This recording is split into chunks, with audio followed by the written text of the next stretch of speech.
Chapter 1. An Unexpected Call. David Mercer, a 45-year-old man with graying hair and weary blue eyes, parked his car outside Ridgeview High School.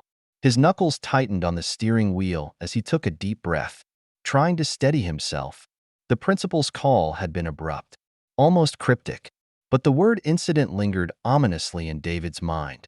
This wasn't the first time he had been called to the school about his daughter, Lily, but this time felt different, worse. Lily Mercer, David's 16-year-old adopted daughter, had always stood out. Her warm brown skin and voluminous curls were a stark contrast to David's pale complexion and suburban surroundings. David and his late wife, Claire, had adopted Lily when she was just a baby. They had loved her fiercely, but David often wrestled with a silent worry. Was he enough? Could he truly prepare Lily for the challenges she would face growing up as a black girl in a predominantly white community? Recently, Lily had become quieter. Her vibrant personality dimmed. She brushed off his questions, insisting everything was fine, but the shadow of something unspoken lingered behind her eyes. Now, David's worst fears clawed at him as he hurried into the school. Chapter 2. A Father's Pain.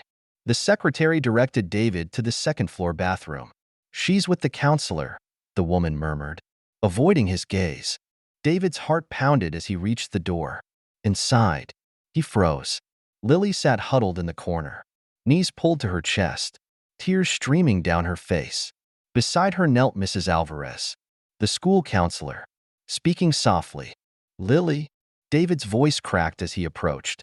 Lily looked up, her brown eyes red and swollen. "Dad," she choked out. David was at her side in an instant, pulling her into a protective hug. "What happened, sweetheart?" Mrs. Alvarez stood, her expression pained. "Mr. Mercer, Lily was assaulted by another student." David's stomach dropped. Asterisk what? Asterisk who? "It was Jackson Gray," Lily whispered, her voice trembling. David blinked, recognizing the name. Jackson was a classmate, someone Lily had mentioned casually before. What did he do? David's voice was low, taut with controlled fury. Lily took a shaky breath. "He's been saying things, racist things, for weeks. I ignored it. But today," she faltered, as if reliving it, "he said I didn't belong here, that I should go back to where I came from. I told him to leave me alone, but he laughed. He shoved me. I hit my face on the locker." David stared at the faint red mark blooming on Lily's cheek. Rage flashed through him, hot and blinding. "Why didn't you tell me?" he asked softly, struggling to keep his voice calm. "I didn't want to worry you," Lily said, her face clouded with shame. "And I thought I could handle it." David's jaw tightened as he turned to Mrs. Alvarez. "Where is this boy now?" "He's with the principal," Mrs. Alvarez said hesitantly. "The school is investigating." David cut her off. "Investigating? My daughter was assaulted, and you're investigating?" Mrs. Alvarez's expression faltered. "These situations can be complicated." David stood, his voice steady but sharp. "This isn't complicated. My daughter was attacked, and it's going to be taken seriously. Right now, I'm calling the police." "Mr. Mercer." "No," David said firmly, pulling out his phone.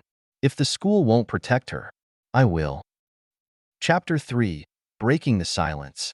As David dialed 911, Lily looked up at him.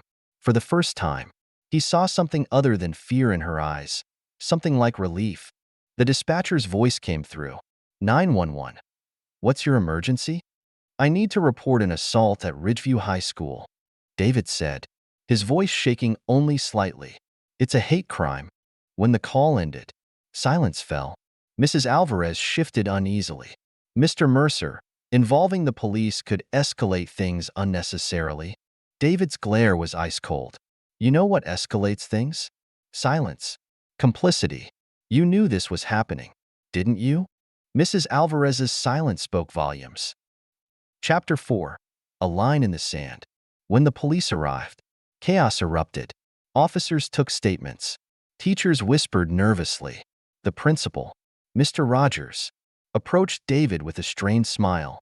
"Mr. Mercer, I think we can handle this internally. David turned, his voice dangerously calm. Handle it? Like you handled it when teachers ignored Jackson's harassment? When my daughter was assaulted? Now, let's not blow things out of proportion. My daughter's bruises are not out of proportion.